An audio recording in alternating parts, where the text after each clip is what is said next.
saya Retno Indria dari SMP Negeri 6 Purwodadi, Kabupaten Grobogan, Jawa Tengah. Di video kali ini, saya akan bercerita tentang salah satu sahabat Nabi loh teman-teman. Sebelum saya bercerita, saya ingin bertanya, siapa sahabat Nabi yang konon katanya jenazah beliau tidak rusak sama sekali dikarenakan beliau rajin bersedekah dan berpuasa teman-teman? Siapa teman-teman? Yaps, benar. Beliau adalah Zaid bin Sahal atau yang lebih dikenal dengan nama Abu Tolha al-Ansori radhiyallahu anhu. Zaid bin Sahal adalah seorang sahabat Ansor yang memiliki suara keras menggelegar. Beliau lebih dikenal dengan nama kunyahnya yaitu Abu Tolha al-Ansori radhiyallahu anhu. Beliau memasuki Islam sebelum Nabi Muhammad SAW hijrah ke Madinah. Kisah keislamannya termasuk unik loh teman-teman. Beliau adalah sosok lelaki yang tampan, terpandang, dan kaya di Madinah. Sehingga wanita manapun tidak akan menolak jika diberi istrinya. Tetapi pilihannya jatuh kepada wanita muslimah bernama Ummu Sulaim. Ummu Sulaim adalah seorang janda yang mempunyai anak. Beliau adalah sosok wanita muslimah yang sangat teguh keislamannya.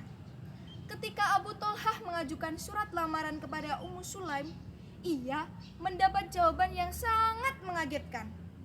Hai Abu Tolhah, demi Allah, tidak ada wanita yang menolak lamaran orang sepertimu. Tetapi aku seorang wanita muslimah dan engkau seorang kafir. Maka dari itu, aku tidak dibenarkan menikah denganmu. Tetapi jika engkau mau, masuklah ke agama Islam. Dan itulah mahar yang aku minta. Aku tidak akan meminta mahar yang lainnya lagi.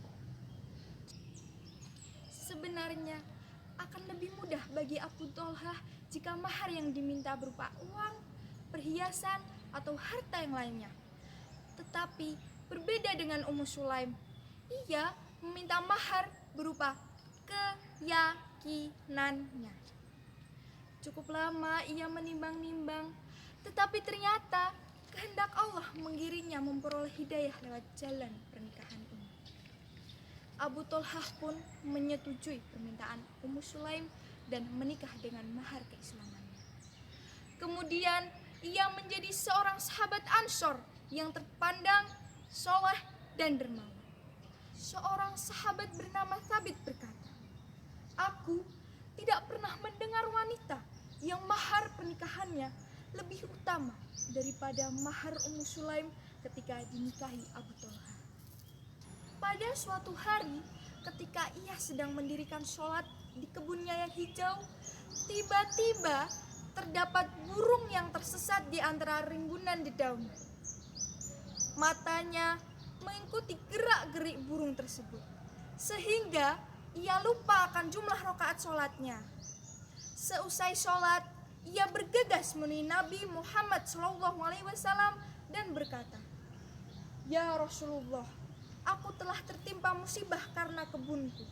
Karena itu, kebun itu kuserahkan untuk Allah. Maka kau pergunakan sesuai keinginan.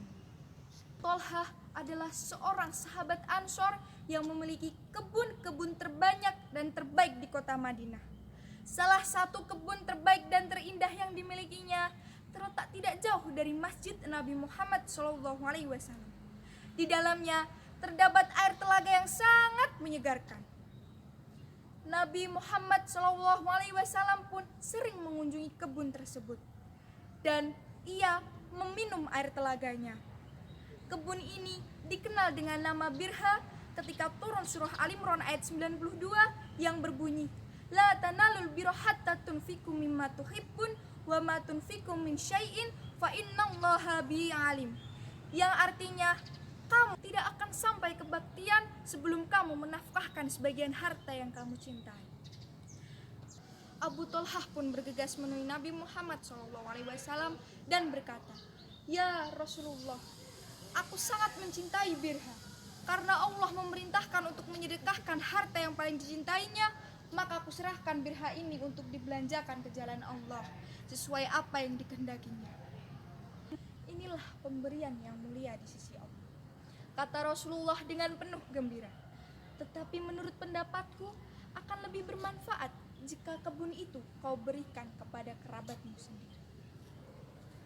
Abu Tolhah pun menerima nasihat Rasulullah SAW dan memberikan kebun itu kepada kerabatnya yang tidak mampu dan membutuhkan.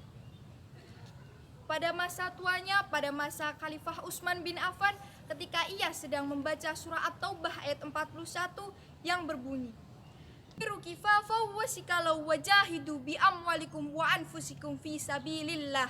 Dzalikum khairul lakum in kuntum ta'lamun." Yang artinya, berangkatlah kamu baik dalam keadaan merasa ringan ataupun merasa berat.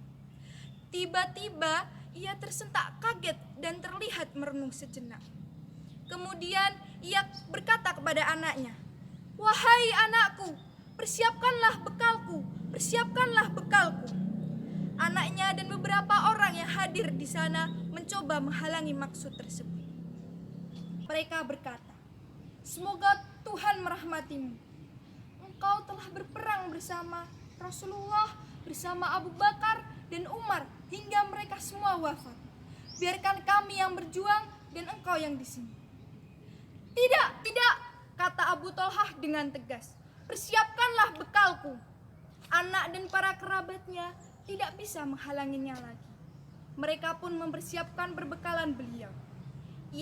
Ia ikut berjuang bersama pasukan untuk berperang menyeberangi lautan.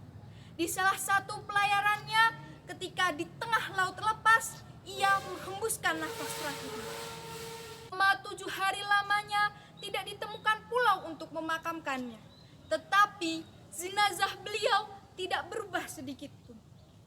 Teman-teman, dari kisah ini kita bisa mengambil hikmahnya. Kita harus menjadi anak yang keren di mata Allah dan gemar bersedekah. Teman-teman, jangan lupa bersedekah ya. Sekian dari saya. Wassalamualaikum warahmatullahi wabarakatuh.